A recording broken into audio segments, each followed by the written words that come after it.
Buenas tardes. Los derechos humanos, historia, evolución, retos.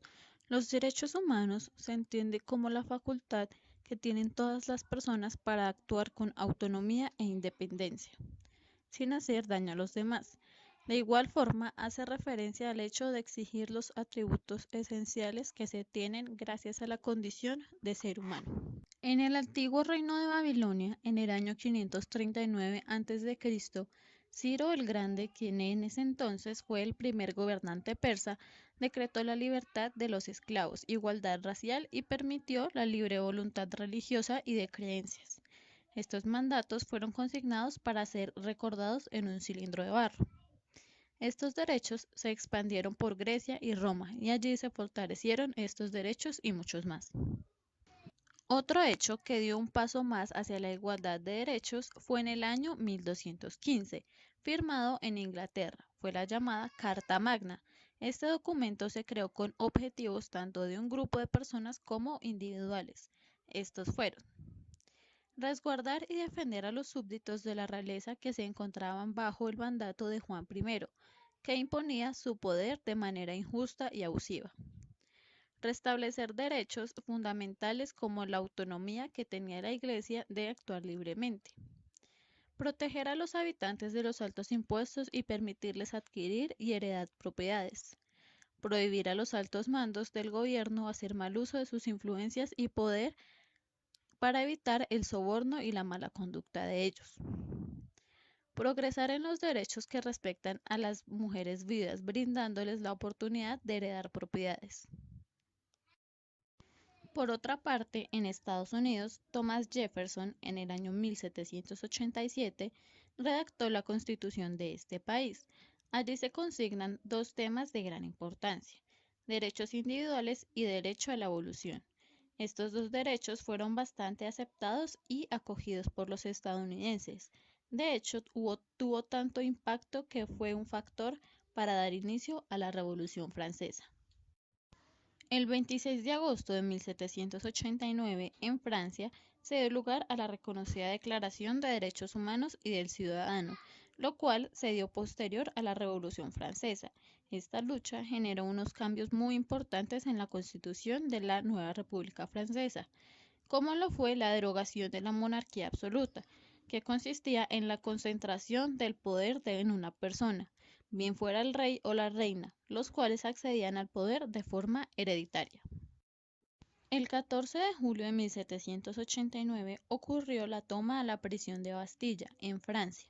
6 semanas después de este hecho, la Asamblea Nacional Constituyente de este país adoptó la medida de implementación de la Declaración de Derechos del Hombre y del Ciudadano, que fue la base para crear la Constitución de la República Francesa. Allí se proclamó que todos los ciudadanos, sin exclusión alguna, tenían derecho a la libertad de propiedad, seguridad y resistencia a la opresión. Estos derechos se justificaron en el hecho que las leyes se derivan de los derechos de todo ser humano en su condición tal. Así que se concluyó que los derechos debían ser establecidos por el bien de la sociedad y del individuo como tal. En 1791, en Estados Unidos, se dio la Carta de Derechos Humanos, que están fundamentados en consideración a hechos dados en la antigüedad y a su vez se convirtieron en la base de los derechos que existen hoy en día. En 1864 se realizó la Conferencia de Ginebra, que se dio por parte del Consejo Federal Suizo y la Comisión de Ginebra, a donde asistieron varios países alrededor del mundo, 16 europeos y diversos países de América.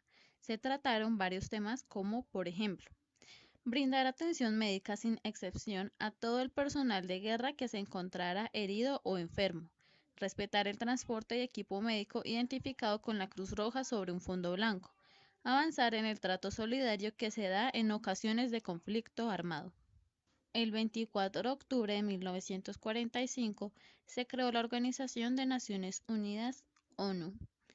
Este organismo se hizo con el hecho de tratar los temas concernientes a la guerra y cómo darle fin a la misma, pues se encontraban en el fin de la Segunda Guerra Mundial, prevenir futuras guerras y promover la paz.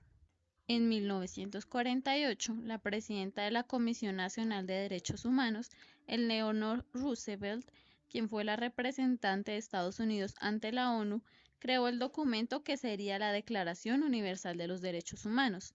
En el artículo primero expresa lo siguiente: la ignorancia y el desprecio de los derechos humanos han resultado en actos de barbarie ultrajantes para la conciencia de la humanidad, y la llegada de un mundo donde los seres humanos gocen de libertad de expresión y creencia y sean libres del miedo y la miseria, se ha proclamado como la más alta aspiración de la gente común.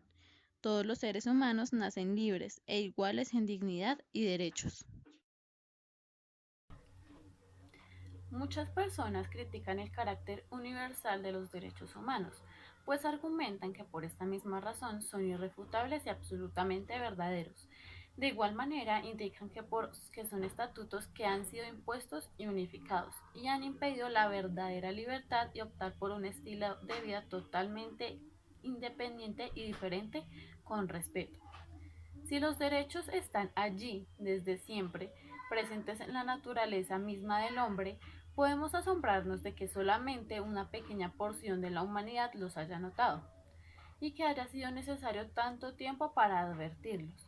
¿Cómo comprender que el carácter universal de los derechos solo haya parecido evidente a una sociedad en particular?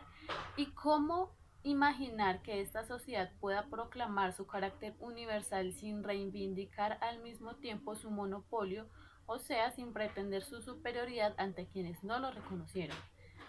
Benoist 2002. Los derechos de los seres humanos han tomado un rumbo totalmente distinto con el que fueron diseñados. Personas que son faltas de ética toman esto como un punto de partida para aprovechar la vulnerabilidad de quienes los ignoran, lo que genera una decadencia en la moral, buenos valores y costumbres, pues en base a los derechos se ha generado un monopolio para decidir sobre la libertad de los individuos, lo que conlleva a otro punto que tiene que ver con la mentalidad con la cual se manejan, además de los derechos, los deberes de cada ser humano. El pensamiento occidental, por su naturaleza capitalista, tiende a ser una costumbre individualista, que se concentra solo en el bien propio y espera una relación recíproca por cada acción que haga. Y más allá de tener deberes, solo ve los derechos que posee sin tener en cuenta nada más. El pensamiento oriental, por el contrario, es un pensamiento socialista que tiene como eje central el bien común. Por tal razón, brindar ayuda o solidaridad es propio de ellos a las demás personas o a su entorno sin esperar algo a cambio. Tienen claro que como tienen derechos, tienen deberes y más allá de eso es un tema cultural de respeto hacia los demás. Los derechos, aparte de ser un estatuto impuesto por personas, deberían ser la libertad de tomar acciones independientes sin dañar a los demás, pero siempre teniendo en cuenta el respeto hacia las personas que nos rodean y hacia nuestro entorno.